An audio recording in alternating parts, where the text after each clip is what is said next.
1. 무릎이 보내는 신호 무시하지 마세요. 안녕하세요 여러분. 오늘 이 영상을 보고 계신다면 아마도 무릎에서 보내는 작은 신호들을 느끼고 계실 겁니다.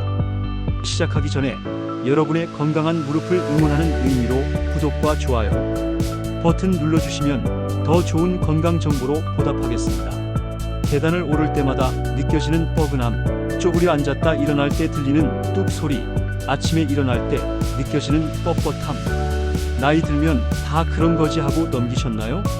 그렇지 않습니다. 무릎의 이런 신호들은 단순한 노화가 아닌 도움을 청하는 몸의 메시지입니다. 제 어머니는 60대 초반 평생 장사하시며 서서 일하셨습니다. 어느 날 무릎이 시큰거려서 장 보러 가기가 힘들다고 하셨죠. 그때 저는 어머, 나이 든 사람 다 그렇지라고 대수롭지 않게 넘겼습니다. 1년 후 어머니는 계단을 오르내릴 때마다 난간을 꼭 잡아야 했고 산책은 꿈도 꾸지 못하게 되셨습니다. 여러분의 무릎 통증 혹시 이렇게 시작하지 않았나요? 무릎 통증이 생기는 주요 원인은 크게 세 가지입니다. 첫째, 연골의 마모입니다. 우리 무릎 관절 사이에는 충격을 흡수하는 쿠션 역할을 하는 연골이 있습니다. 이 연골이 마모되면서 뼈와 뼈가 직접 맞닿게 되고 그때 통증이 시작됩니다. 둘째, 무릎 주변 근육의 약화입니다. 특히 허벅지 앞쪽 근육인 대퇴사두근이 약해지면 무릎이 감당해야 할 부담이 커집니다. 허벅지 근육은 무릎의 든든한 버팀목이라고 생각하시면 됩니다. 셋째, 잘못된 자세와 습관입니다. 오래 쪼그려 앉거나 무거운 물건을 잘못된 자세로 들거나 계단을 잘못된 방식으로 오르내리는 것 모두 무릎에 무리를 줍니다. 그런데 이 통증이 내 삶에 무슨 영향을 주나요? 라고 물으실 수 있습니다. 처음에는 가벼운 불편함으로 시작합니다. 하지만 점점 일상생활에 제약이 생깁니다. 장 보러 가기를 꺼리게 되고 친구들과의 산책 약속도 피하게 됩니다. 무릎 통증이 심해질수록 활동량이 줄어들고 그러면 근육은 더 약해지고 다시 통증은 더 심해지는 이런 악순환에 빠지게 됩니다. 무릎 통증은 신체적 고통뿐 아니라 정신적 건강에도 영향을 미칩니다. 연구에 따르면 만성 관절통이 있는 노인의 약 30%가 우울 증상을 경험한다고 합니다. 활동 제한으로 인한 사회적 고립감, 자신감 하락이 주된 원인입니다. 62세 김영수 씨는 10년 전부터 무릎 통증이 있었지만 방치했습니다. 그냥 늙은 거라 생각했어요. 결국 3년 전 인공관절 수술을 받았습니다. 그는 말합니다. 좀 더 일찍 관리했더라면 수술까지 안 갔을 텐데 후회돼요. 그러나 희망적인 소식은 지금 시작해도 결코 늦지 않다는 겁니다.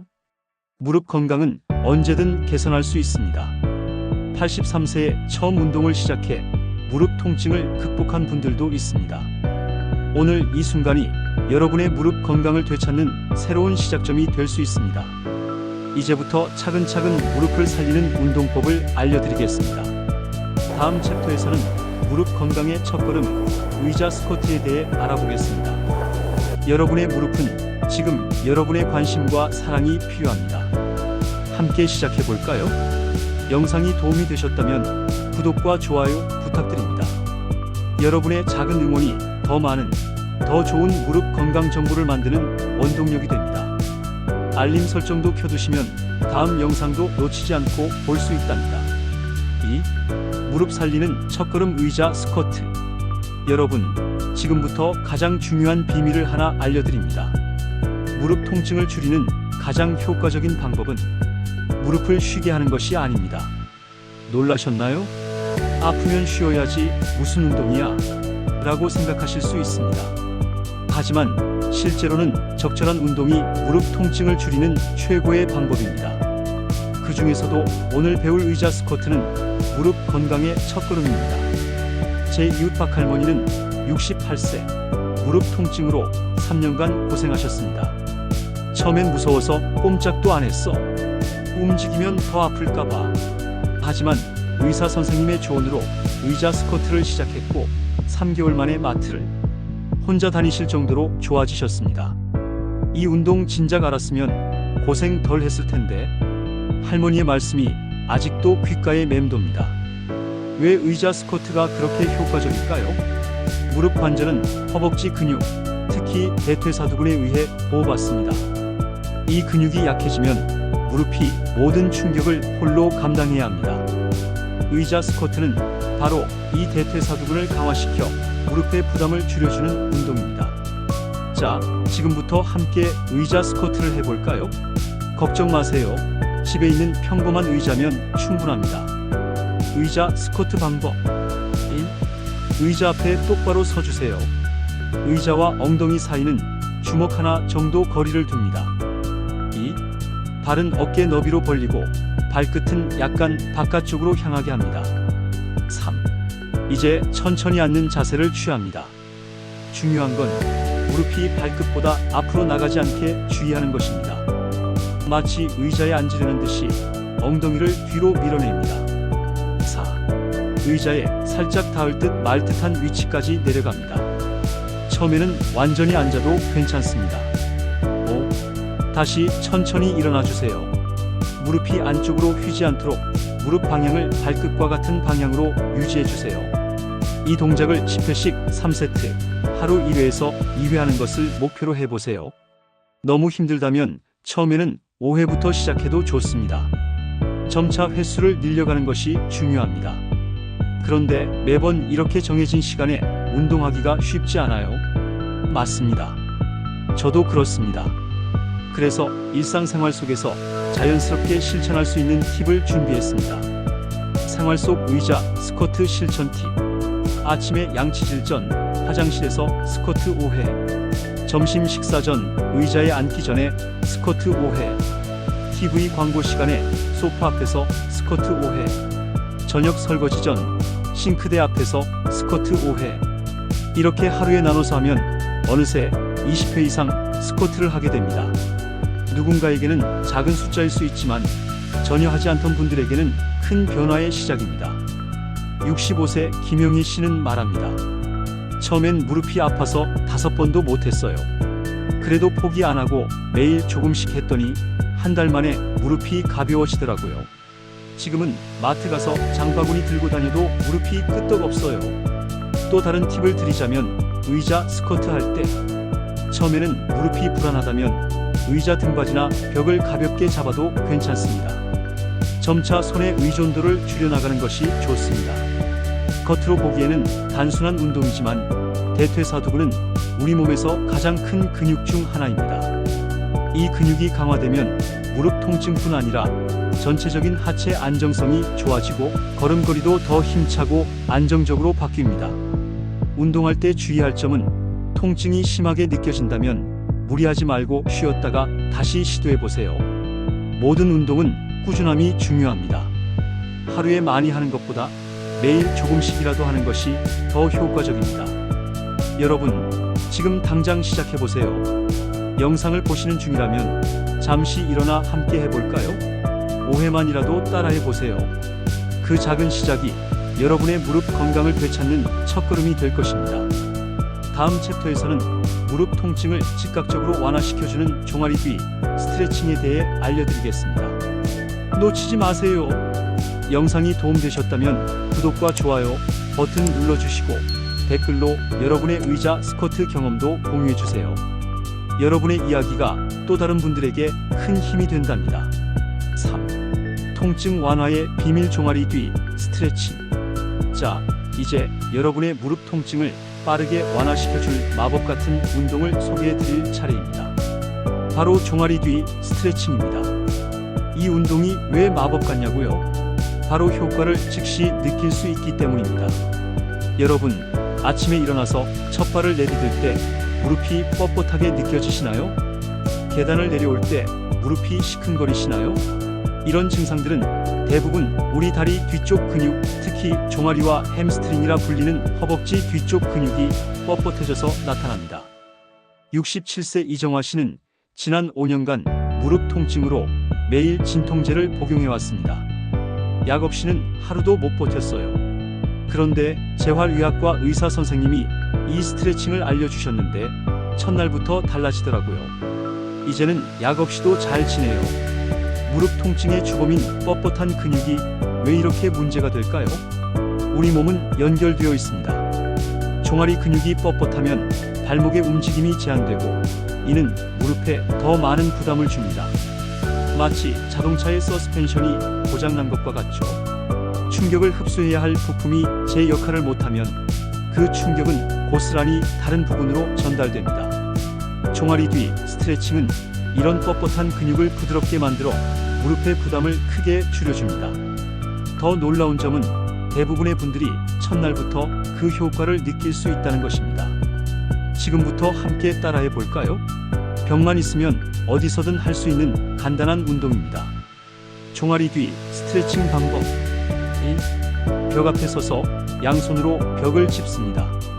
어깨 높이 정도면 좋습니다. 2. 한쪽 발은 벽 가까이, 다른 쪽 발은 뒤로 길게 뻗습니다. 뒤로 뻗은 발의 뒤꿈치는 바닥에 완전히 닿아 있어야 합니다. 3. 뒤로 뻗은 다리의 무릎은 곧게 펴주세요. 이때 앞쪽 다리는 약간 구부려도 괜찮습니다. 4. 엉덩이를 천천히 앞으로 밀면서 뒤쪽 다리의 종아리가 쭉 늘어나는 느낌을 받으세요. 5. 이 자세에서 20초 정도 유지합니다. 숨을 편안하게 쉬는 것을 잊지 마세요. 6. 다리를 바꿔서 반대쪽도 같은 방법으로 스트레칭합니다. 한쪽 다리당 3회씩 하루에 3번 정도 해주시면 좋습니다. 아침에 일어나자마자, 점심 식사 후, 그리고 저녁에 TV 보기 전에 한 번씩 해보세요. 아니, 이렇게 간단한 동작으로 효과가 있을까? 의심스러울 수 있습니다. 하지만 실제로 많은 분들이 이 스트레칭 후 무릎 움직임이 부드러워지는 걸 경험하셨습니다. 71세 박영수 씨의 이야기를 들어보세요. 40년 넘게 택시 운전을 했어요. 운전대 잡고 있으면 다리가 뻣뻣해져서 내릴 때마다 무릎이 아팠죠. 아들이 이 스트레칭을 알려줬는데 정말 신기해요. 택시에서 내릴 때 잠깐 벽에 기대서 스트레칭 하는데 그 후로는 무릎이 한결 가벼워요. 스트레칭의 또 다른 놀라운 효과는 바로 심리적 안정감입니다. 스트레칭을 하면 몸 전체의 긴장이 풀리고 이는 정신적 스트레스 완화에도 도움이 됩니다. 많은 분들이 이 스트레칭 후 왠지 마음까지 편안해졌다고 말씀하십니다. 주의할 점은 스트레칭 중에 통증이 느껴진다면 무리하지 마세요. 처음에는 가볍게 시작해서 점차 강도를 높여가는 것이 좋습니다. 또한 갑자기 강하게 당기는 것보다 천천히 근육을 늘려주는 것이 더 효과적입니다. 스트레칭의 기적을 직접 경험해보신 69세 김미영 씨는 처음엔 무릎이 아파서 아침마다 침대에서 일어나기가 정말 힘들었어요. 하루는 딸이 찾아와서 이 스트레칭을 가르쳐 줬는데 일주일 만에 달라졌어요. 이제는 아침에 일어나면 제일 먼저 이 스트레칭부터 해요. 그런 다음 하루를 시작하면 무릎이 한결 가볍습니다. 이 스트레칭은 특별한 도구 없이 어디서든 할 수 있는 장점이 있습니다. 부엌에서 요리하다가 잠시, 화장실 다녀오는 길에 잠시, 언제든 짬을 내어 할 수 있죠. 매일 조금씩이라도 꾸준히 한다면 여러분의 무릎은 분명 그 변화를 알아차릴 겁니다. 무릎이 부드러워지는 것을 직접 느껴보세요. 그 변화는 여러분의 일상을 밝게 바꿀 것입니다. 아침에 더 이상 무릎 통증으로 인한 절뚝거림 없이 가볍게 하루를 시작할 수 있을 테니까요.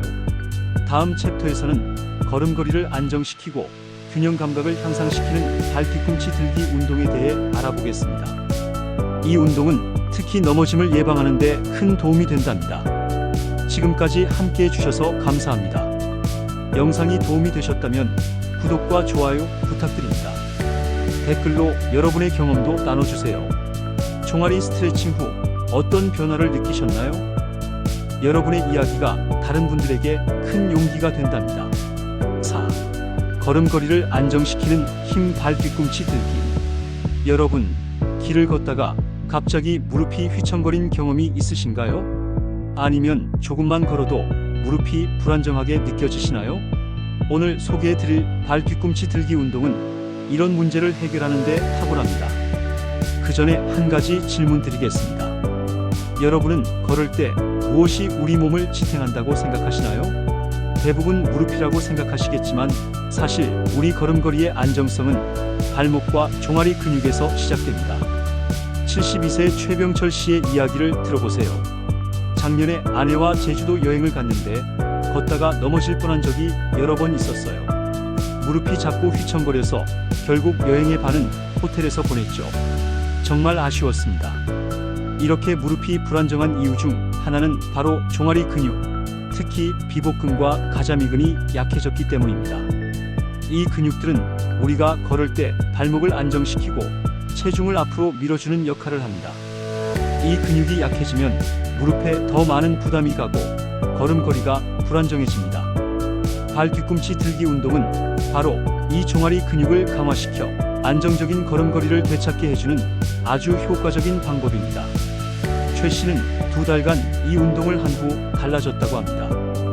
이번에는 설악산 여행을 다녀왔는데 덜컹거림 없이 4시간을 걸었어요. 아내가 깜짝 놀랄 정도였죠. 이 간단한 운동이 내 인생의 자유를 되찾아 줬습니다. 지금부터 함께 발 뒤꿈치 들기 운동을 해볼까요? 특별한 도구 없이 어디서든 할 수 있는 간단한 운동입니다. 발 뒤꿈치 들기 운동 방법 1. 벽이나 의자 등 안정적인 지지대 앞에 똑바로 서세요. 필요할 때 가볍게 손으로 짚을 수 있을 정도의 거리를 유지합니다. 2. 발은 어깨 너비로 벌리고 발가락은 앞을 향하게 합니다. 3. 천천히 발 뒤꿈치를 들어 올려 발가락으로 서는 자세를 취합니다. 최대한 높이 올라가는 것을 목표로 하세요. 4. 정점에서 1초에서 2초 정도 머무른 다음 천천히 뒤꿈치를 내립니다. 5. 이 동작을 15회 반복합니다. 한 세트가 끝나면 30초 정도 휴식 후 총 3세트를 완료합니다. 처음에는 양발로 함께 하다가 점차 강화되면 한쪽 발씩 번갈아가며 해보세요. 한쪽 발로 하는 것이 훨씬 더 효과적입니다. 그런데 그냥 까치발 드는 것도 운동이 될까요? 의심스러우실 수 있습니다. 하지만 이 단순한 동작이 종아리 근육에는 완벽한 저항 운동이 됩니다. 특히 중력을 거스르며 체중을 들어 올리는 과정에서 근육이 효과적으로 단련됩니다. 발 뒤꿈치 들기의 놀라운 점은 균형 감각까지 함께 향상된다는 것입니다. 통계에 따르면 65세 이상 노인의 낙상 넘어짐 사고는 심각한 건강 문제로 이어질 수 있습니다. 하지만 이 운동을 꾸준히 하신 분들은 낙상 위험이 30%까지 감소했다는 연구 결과도 있습니다. 68세 김순자 씨는 말합니다. 예전에는 버스에서 내릴 때마다 불안했어요. 다리가 후들거리고 무릎이 말을 안 들어서요. 그런데 한 달 동안 이 운동을 했더니 버스에서 내릴 때도 자신감이 생겼어요. 무엇보다 혼자서도 시장에 다닐 수 있게 된 게 가장 행복해요. 일상생활에서 쉽게 실천하는 방법도 알려드릴게요. 아침 양치질 할 때 발 뒤꿈치 들기 15회, 전화 통화할 때마다 발 뒤꿈치 들기 10회, 버스나 지하철 기다릴 때 발 뒤꿈치 들기 20회, TV 광고 시간에 발 뒤꿈치 들기 1세트 15회. 이렇게 하루 중 자투리 시간을 활용하면 부담 없이 충분한 운동량을 채울 수 있습니다. 주의할 점은 처음에는 안정감을 위해 반드시 지지대를 잡고 하세요.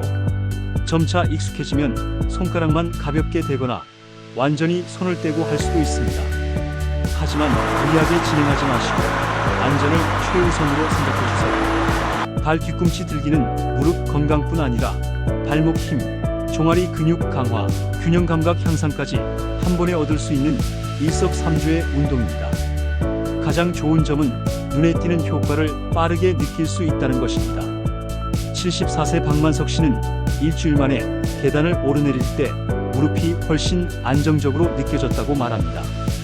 발 뒤꿈치 들기를 시작한 지 한 달 만에 손자, 손녀들과 놀이공원에 가서 하루 종일 걸어 다닐 수 있었어요. 그 기쁨은 말로 표현할 수 없죠. 우리 몸은 사용하지 않으면 약해지고 사용할수록 강해집니다. 나이가 들었다고 포기하지 마세요. 지금 이 순간부터 변화는 시작됩니다. 영상을 보고 계신다면 잠시 일어나서 함께 발 뒤꿈치 들기를 5회만 해보세요. 그 작은 시작이 여러분의 무릎과 걸음걸이를 변화시킬 첫걸음입니다. 다음 챕터에서는 일상생활의 큰 장벽인 계단 오르기를 자신있게 할 수 있는 맞춤 운동법을 소개해 드리겠습니다. 많은 분들이 어려워하시는 계단, 이제 더 이상 두렵지 않게 될 거예요. 영상이 도움되셨다면 구독과 좋아요, 그리고 알림 설정도 함께 해주세요. 댓글로 이 운동 후 며칠 만에 변화를 느끼셨나요?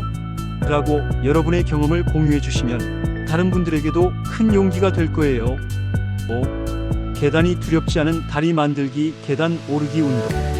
아이고 계단이네. 아파트 엘리베이터가 고장났을 때, 지하철역에서 에스컬레이터가 멈췄을 때, 혹은 좋은 식당이 2층에 있다는 걸 알았을 때, 우리 중장년층에게 계단은 때로 큰 장벽처럼 느껴지죠. 계단을 오르는 것이 왜 이렇게 힘들까요? 계단 오르기는 평지, 걷기에 약 2.5배 정도의 근력과 지구력을 필요로 합니다. 특히 무릎 관절과 대퇴사두근 허벅지 앞쪽 근육에 큰 부담이 가는 동작이죠. 73세 이영자 씨는 말합니다. 3층 사는 친구 집에 갈 때마다 숨이 턱까지 차고 무릎이 아파서 한참을 쉬었어요. 한 번은 너무 힘들어서 방문을 포기한 적도 있어요. 그날 집에 와서 많이 울었죠. 내가 이제 이렇게 무능력해졌나 싶어서. 안타까운 현실이지만 계단 오르기를 두려워하는 것은 단순히 체력 문제만이 아닙니다. 무릎 통증과 불안정함이 주는 심리적 두려움이 더 큰 장벽으로 작용하죠. 넘어지면 어쩌지? 통증이 심해지면 어쩌지? 이런 두려움이 우리를 위축시킵니다. 하지만 오늘 배울 계단 오르기 운동을 꾸준히 실천하면 이런 두려움에서 벗어날 수 있습니다. 무릎과 다리 근육을 효과적으로 강화해서 계단이 더 이상 장애물이 아닌 일상의 한 부분이 되게 만들어줍니다. 70세 김정수 씨의 경험을 들어보세요. 저는 은퇴 후 취미로 사진 찍기를 시작했어요. 그런데 좋은 풍경을 찍으려면 언덕도 올라가고 계단도 많이 이용해야 하더라고요. 처음엔 포기하려고 했죠.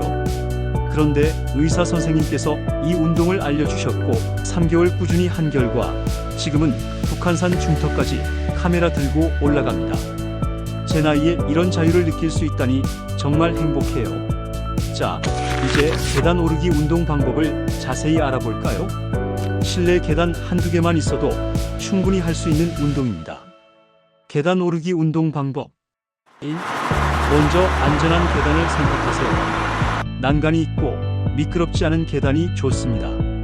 처음 시작할 때는 1개에서 2개 높이의 낮은 계단으로 시작하는 것이 안전합니다.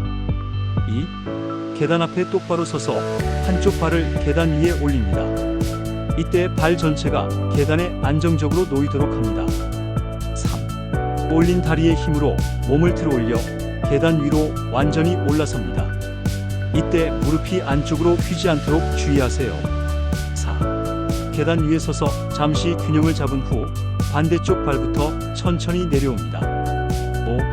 5. 이 과정을 한쪽 다리당 8회씩 반복합니다. 양쪽 다리를 번갈아가며 3세트 실시하는 것이 좋습니다. 처음에는 반드시 난간이나 벽을 짚고 하세요. 점차 익숙해지면 손의 의존도를 줄여나가는 것이 좋습니다. 균형 감각과 근력이 향상되면 계단 2개에서 3개를 한 번에 오르내리는 방식으로 난이도를 높여갈 수 있습니다. 하지만 저희 집에는 계단이 없어요. 걱정 마세요. 집 근처 공원 벤치, 튼튼한 발판, 심지어 두꺼운 책을 쌓아 만든 임시 계단도 활용할 수 있습니다. 중요한 건 높이가 아니라 동작의 정확성과 꾸준함입니다. 이 운동의 효과는 정말 놀랍습니다. 계단 오르기 운동은 대퇴사두근 허벅지 앞쪽과 둔근 엉덩이 근육을 동시에 강화시켜 무릎 안정성을 크게 향상시킵니다. 또한 심폐지구력까지 함께 키워주는 일석이조의 운동입니다. 68세 박명자 씨는 시작한 지 한 달 만에 아파트 3층까지 숨이 덜 차게 올라갈 수 있었다고 합니다. 이제는 지하철역에서 에스컬레이터 대신 계단을 일부러 찾아 이용해요. 그게 더 건강에 좋다는 걸 알게 됐거든요. 일상에서 쉽게 실천하는 방법도 알려드릴게요. 집에 들어갈 때 현관 계단을 이용해 5회씩 오르내리기. 쇼핑몰이나 마트에서 짐이 없을 때는 에스컬레이터 대신 계단 이용하기. 지하철이나 버스에서 한 정거장 일찍 내려 계단 이용하며 걷기. 낮은 계단 한 개만 이용해 아침 운동 대신하기. 이영호 교수 재활의학과 전문의는 계단 오르기는 단순히 다리 근육만 강화하는 것이 아니라 고관절과 척추까지 모두 사용하는 전신 운동이라고 강조합니다. 특히 중장년층에게는 골밀도 유지에도 큰 도움이 되는 운동입니다. 계단 오르기 운동을 할 때 주의할 점은 통증이 느껴진다면 즉시 중단하고 다음날 더 낮은 강도로 시도해 보세요. 또한 처음부터 많은 횟수를 하기보다는 정확한 자세로 적은 횟수부터 시작하는 것이 중요합니다. 여러분, 계단은 우리의 적이 아닙니다. 오히려 건강을 되찾게 해주는 좋은 도구입니다. 제대로 준비하고 접근한다면 계단은 여러분의 무릎 건강과 전체적인 체력을 향상시키는 고마운 존재가 될 것입니다. 71세 최영희 씨는 작년에는 백화점 2층에 가려면 꼭 에스컬레이터를 찾았는데 이제는 계단을 오를 때마다 내가 건강해지고 있구나라는 성취감을 느껴요. 손녀가 할머니 대단하다고 할 때는 정말 뿌듯합니다. 라고 말합니다. 여러분의 다리도 이런 자신감과 성취감을 느낄 수 있습니다. 오늘부터 시작해보세요. 처음에는 2개에서 3개의 계단만으로도 충분합니다. 조금씩 밀려가다 보면 어느새 계단이 두렵지 않은 튼튼한 다리를 가지게 될 것입니다. 다음 챕터에서는 무릎 건강을 위한 종합적인 관리법과 일상 속 실천 팁을 알려드리겠습니다. 무릎이 건강해지면 삶의 질이 얼마나 달라지는지, 그리고 어떻게 하면 이 건강한 상태를 오래 유지할 수 있는지 함께 알아보겠습니다. 영상이 도움되셨다면 구독과 좋아요 부탁드립니다. 댓글로 계단 오르기가 언제부터 편해지셨나요? 라고 여러분의 경험을 나눠주세요. 서로의 이야기가 모두에게 큰 힘이 됩니다. 6. 무릎이 고맙다고 말하는 날까지 실천과 관리법. 여러분, 지금까지 무릎 건강을 위한 4가지 핵심 운동을 함께 배워봤습니다. 의자 스쿼트로 튼튼한 허벅지를 만들고, 종아리 스트레칭으로 유연성을 높이고, 발 뒤꿈치 들기로 안정된 걸음걸이를 되찾고, 계단 오르기로 일상생활의 자신감을 키웠습니다. 그런데 운동만으로 무릎 건강을 완벽하게 지킬 수 있을까요? 75세 김영수 씨는 이렇게 말합니다. 꾸준히 운동했는데도 가끔씩 무릎이 아팠어요. 알고 보니 제 일상 습관에 문제가 있더라고요. 의사 선생님이 알려주신 생활관리법을 따르고 나서야 진짜 편안해졌습니다. 오늘 마지막 챕터에서는 무릎 건강을 위한 일상 속 관리법을 알려드리겠습니다. 이 내용은 무릎 관절 전문의 3명과의 인터뷰를 바탕으로 정리한 실질적인 조언들입니다. 첫째, 오래 앉아있는 자세를 피하세요. 우리 현대인들은 하루 평균 7시간에서 8시간을 앉아서 보냅니다. TV 시청, 식사, 컴퓨터 사용 등 이렇게 장시간 같은 자세로 앉아있으면 무릎 관절 주변 근육이 경직되고 관절액 순환이 저하되어 통증이 악화됩니다. 69세 이미경 씨는 오랫동안 앉아있다가 일어날 때 삐걱 소리가 나면서 통증이 찾아왔어요 라고 말합니다. 실천 팁: 30분 앉았다면 최소 2분은 일어나 걷거나 가볍게 무릎을 움직여주세요. TV 광고 시간, 전화 통화 시간을 활용하면 좋습니다. 앉을 때는 무릎이 90도가 되는 높이의 의자를 선택하고 발은 바닥에 평평하게 닿게 하세요. 둘째, 체중 관리에 신경 쓰세요. 체중이 3kg 증가할 때마다 무릎에 가해지는 압력은 약 12kg 증가합니다. 생각보다 훨씬 큰 부담이죠. 특히 복부 지방은 몸의 중심을 앞으로 쏠리게 해 무릎에 더 큰 부담을 줍니다. 재활의학과 박지원 교수는 체중 감량만으로도 무릎 통증이 30에서 50% 감소하는 환자들을 많이 봅니다라고 말합니다. 실천 팁: 급격한 다이어트보다는 규칙적인 식사와 적절한 단백질 섭취, 그리고 오늘 배운 운동을 병행하세요. 체중계에 너무 집착하기보다는 허리 둘레를 줄이는 것에 집중하면 효과적입니다. 셋째, 무릎에 무리가 가는 자세를 줄이세요. 무릎 꿇고 앉기, 쪼그려 앉기, 양반다리, 이런 자세들은 무릎 관절에 과도한 압박을 가합니다. 특히 오랜 시간 이런 자세를 유지하면 연골 손상을 가속화시킬 수 있습니다. 71세 최병국 씨는 평생 목수 일을 하며 쪼그려 앉아 일했더니 은퇴 후에 심각한 무릎 통증이 찾아왔어요 라고 말합니다. 실천 팁: 텃밭이나 화단 가꿀 때는 쪼그려 앉는 대신 낮은 의자를 사용하세요. 바닥에 앉을 때는 방석이나 쿠션을 받치고 다리를 쭉 펴거나 자주 자세를 바꿔주세요. 화장실도 가능하면 양변기 사용을 권장합니다. 넷째, 따뜻한 관리를 해주세요. 무릎 관절은 온도에 민감합니다. 특히 추운 겨울철이나 에어컨 바람을 직접 쐬면 관절액의 점도가 높아지고 혈액순환이 저하되어 뻣뻣함과 통증이 심해집니다. 정형외과 김태훈 교수는 많은 환자들이 날씨가 추워지면 증상이 악화된다고 호소합니다. 무릎을 따뜻하게 유지하는 것만으로도 상당한 예방 효과가 있습니다라고 조언합니다. 실천 팁: 취침 전 따뜻한 수건으로 무릎을 10분간 찜질해주세요. 외출 시에는 무릎 보호대나 무릎 워머를 착용하는 것이 좋습니다. 목욕은 샤워보다 반신욕이 무릎 관절에 더 좋습니다. 다섯째, 신발과 바닥에 신경 쓰세요. 우리가 매일 신는 신발과 걷는 바닥은 무릎 건강에 큰 영향을 미칩니다. 딱딱한 바닥에서 굽 높은 신발을 신고 걷는 것은 무릎에 가해지는 충격을 증가시킵니다. 68세 박영미 씨는 평생 3cm 굽을 신었는데 의사 선생님 조언으로 편안한 운동화로 바꾸고 나서 무릎 통증이 절반으로 줄었어요 라고 합니다. 실천 팁: 쿠션감이 좋은 운동화나 워킹화를 선택하세요. 집 안바닥이 딱딱하다면 요가 매트나 두꺼운 러그를 깔아두는 것이 좋습니다. 장시간 서 있을 때는 한쪽 발 아래 낮은 발판을 두고 번갈아 올려놓으면 무릎 부담이 줄어듭니다. 여섯째, 적절한 보조기구를 활용하세요.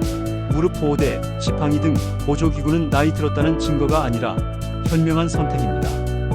통증이 있을 때 적절한 보조기구를 사용하면 일상생활의 불편함은 줄이고 무릎의 회복 속도는 높일 수 있습니다. 73세 이재호 씨는 처음엔 지팡이 짚는 게 창피했어요. 하지만 덕분에 더 오래, 더 편하게 산책할 수 있게 되었고 결국 근육이 강화되어 이제는 지팡이 없이도 잘 걷습니다 라고 말합니다. 실천 팁: 장거리 여행이나 오래 걸어야 할 때는 가벼운 무릎 보호대를 착용하세요. 통증이 심할 때는 잠시 지팡이를 사용하는 것도 좋은 방법입니다. 전문가와 상담하여 자신에게 맞는 보조기구를 선택하세요. 마지막으로 가장 중요한 조언을 드리겠습니다. 꾸준한 실천입니다. 무릎 건강은 하루아침에 좋아지지 않습니다. 꾸준한 관리와 운동이 필요합니다. 며칠 했다고 효과가 없다며 포기하지 마세요. 연구에 따르면 관절 운동의 효과는 보통 46주 후부터 본격적으로 나타납니다. 정형외과 이승우 교수는 무릎 관리는 마라톤과 같습니다. 빠르게 달리는 것보다 중간에 포기하지 않고 꾸준히 나아가는 것이 중요합니다라고 조언합니다. 82세 김옥분 할머니는 5년 전부터 매일 아침 오늘 배운 운동들을 10분씩 했어요. 덕분에 이제 손자, 손녀들과 놀이터에서 함께 뛰어놀 수 있답니다. 무엇보다 내 힘으로 일상을 살아갈 수 있다는 자신감이 생겼어요 라고 말씀하십니다. 여러분, 무릎 통증은 나이 들면 당연히 겪어야 하는 것이 아닙니다. 적절한 관리와 운동으로 얼마든지 건강한 무릎을 유지할 수 있습니다. 오늘 영상에서 배운 4가지 운동과 6가지 관리법을 매일 조금씩이라도 실천해보세요. 처음에는 어렵고 효과가 느리게 나타날 수 있지만 포기하지 않고 꾸준히 하다 보면 어느 날 문득 계단을 오르며 무릎이 아프지 않다는 걸 깨닫게 될 것입니다. 그때 여러분의 무릎은 분명 고맙다고 말할 것입니다. 영상을 마치며 여러분께 한 가지 부탁드립니다. 오늘 배운 내용 중 딱 한 가지만이라도 지금 당장 실천해보세요. 의자에서 10번 일어났다 앉기, 벽 짚고 종아리 스트레칭 1분, 혹은 무릎 찜질 10분. 작은 실천이 여러분의 미래를 바꿀 것입니다. 여러분의 무릎은 오늘도 걷고 싶어 합니다. 지금 그 손을 잡아주세요. 이 영상이 도움되셨다면 구독과 좋아요, 그리고 알림 설정도 함께 해주세요. 다음 영상에서는 상체 통증과 어깨 건강을 위한 맞춤 운동을 준비했습니다. 댓글로 오늘부터 실천할 한 가지는 무엇입니다 라고 여러분의 결심을 남겨주세요. 서로에게 응원이 될 거예요. 건강한 무릎으로 활기찬 일상을 되찾으시길 진심으로 응원합니다. 감사합니다.